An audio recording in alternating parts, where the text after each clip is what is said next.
বিসমিল্লাহির রহমানির রহিম। আজকে আমি বাসায় পাস্তা রান্না করেছি, ভাবলাম আপনাদের সাথে শেয়ার করি কিভাবে এই পাস্তা রান্না করেছি আর কতটা সুস্বাদু হয়েছে। আর আমার বাচ্চাটা কতটা পছন্দ করে তা ধারণার বাহিরে। পাস্তা বিশেষ করে সবজি তেমন একটা খেতে চায় না, কিন্তু আমি পাস্তা দিয়ে অনেক সিস্টেম করে আমাদের বাচ্চাদের আমি এই পাস্তাগুলো খাওয়াই। এখানে আমি পাস্তার ভিতরে সবজি দিয়েছি, গাজর দিয়েছি, আলু দিয়েছি, তারপরে সুন্দর করে রান্না করে দিয়েছি। আমার বাচ্চা বুঝতেই পারে না, ও তো এখনও ছোট, কোনটা সবজি কোনটা পাস্তা এটা বুঝতে পারে না, খেয়ে ফেলে। কিন্তু ভাতে দিলে খায় না, তখন কিভাবে জানি বুঝতে পারে সেটা আমিও বুঝি না কিভাবে বুঝে। কিন্তু যাই হোক, মাশাআল্লাহ যেইভাবেই করে সিস্টেম করে খাওয়াই। এখানে চুলা দাঁড়িয়ে নিলাম, আমি পানি দিয়ে দেব।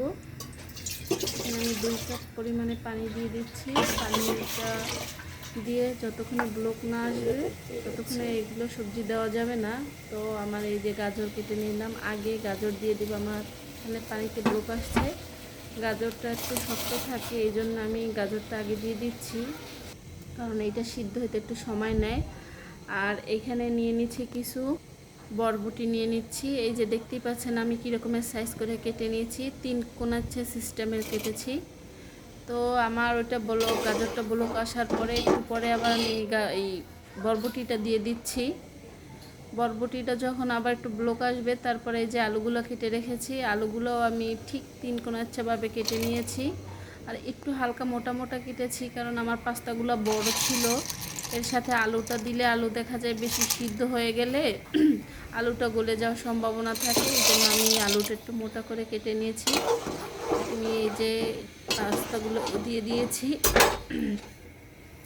সুন্দর করে যখন ব্লক আসবে, এখানে একটু সামান্য পরিমাণে তেল দিয়ে দিচ্ছি, কারণ তাহলে পাস্তাগুলো একটার গায়ে আরেকটা লেগে যাবে না, সুন্দর ঝরঝরা থাকবে। আর সামান্য পরিমাণে লবণ দিয়ে দিচ্ছি। এই যে দেখতেই পাচ্ছেন আমার পাস্তাটা সিদ্ধ হয়ে গেছে। এখন আমি ঠান্ডা পানি দিয়ে পাস্তাটা ধুয়ে নিচ্ছি।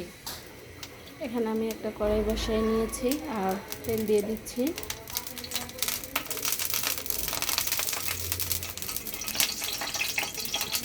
সব পরিমাণে পেঁয়াজ কুচি দিয়ে দিচ্ছি। পেঁয়াজটা একটু ভালো করে ভেজে নিচ্ছি। এটা দেখতেই পাচ্ছেন আমার পেঁয়াজটা হালকা বাদামি কালারে আসছে। এখানে আমি পানি অ্যাড করে দেবো। হলুদ দিয়ে দিচ্ছি 1 টেবিল চামচ, দিয়ে দিচ্ছি 1 টেবিল চামচ, ধনিয়ার গুঁড়ি 1 টেবিল চামচ, জিরার গুঁড়ি 1 টেবিল চামচ, গরম মশলার গুঁড়ি 1 টেবিল চামচ দিয়ে সুন্দর করে নেড়ে চেড়ে নেবো। আর এখানে কিছু আদা রসুন বাটা দিয়ে দিচ্ছি, স্বাদ মতো লবণ, 1 চামচ চিনি আর 1 কাপ পরিমাণে টক দই। এগুলো দিয়ে আবার সুন্দর করে নেড়ে চেড়ে নেব। সুন্দর করে কষিয়ে নিতে হবে, যতটা সুন্দর পারফেক্ট কষাতে পারবেন ততটাই স্বাদ বাড়বে। এখানে আমি 2টা টমেটো কুচি করে নিয়েছি। টমেটোটা দিয়ে আবার একটু কষিয়ে নিচ্ছি সুন্দর করে, যাতে টমেটোটা একটু মাখো মাখো নরম হয়ে যায়। সেই জন্য আমি ভালো করে, দেখতেই পাচ্ছেন আমার টমেটোটা পুরো মাখো মাখো হয়ে আসছে। জামা হয়ে গেছে, এখন আমি পাস্তা দিয়ে দিচ্ছি। কতটা ঝরঝরা পাস্তা ছিল দেখতেই পাচ্ছেন, ঠান্ডা পানি দিয়ে ধোয়ার কারণে এই ঝরঝরাটা হয়েছে। আর এখানে আগে থেকে কিছু ডিম ফ্রাই করে রেখেছিলাম, সেই ডিম দিয়ে দিচ্ছি।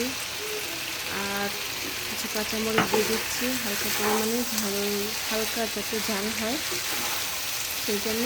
এগুলো দিয়ে সুন্দর করে নেড়ে চেড়ে নেবো। আর এখানে ম্যাজিক মশলা 1 প্যাকেট মশলা দিয়ে দেব, যাতে পাস্তাটা আরও সুস্বাদু হয়, খেতে ভালো লাগে।